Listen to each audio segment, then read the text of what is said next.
Évangile de Jésus-Christ selon saint Jean. Au lever du jour, Jésus se tenait sur le rivage, mais les disciples ne savaient pas que c'était lui. Jésus leur dit : « Les enfants, auriez-vous quelque chose à manger ?»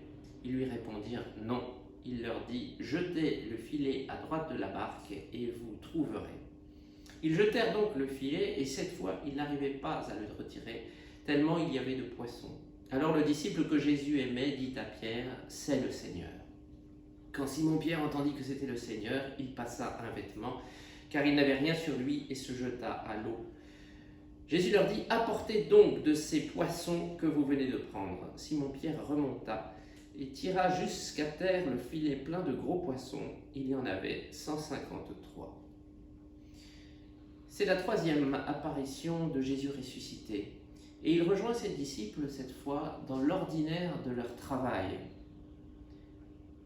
Il y a deux types de disciples, celui qui, comme Jean, reconnaît tout de suite avec le cœur son maître et est capable de dire « c'est le Seigneur ».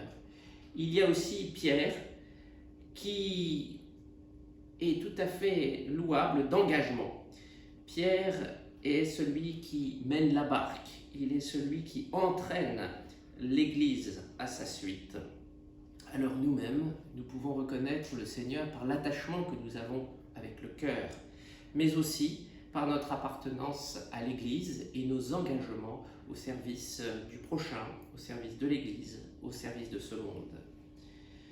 Laissons le Seigneur approcher dans l'ordinaire de nos vies. Il n'est plus dans un milieu fermé, il n'est plus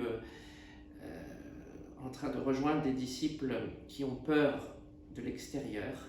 Non, il est présent dans le monde, peut-être même sans qu'on l'aperçoive.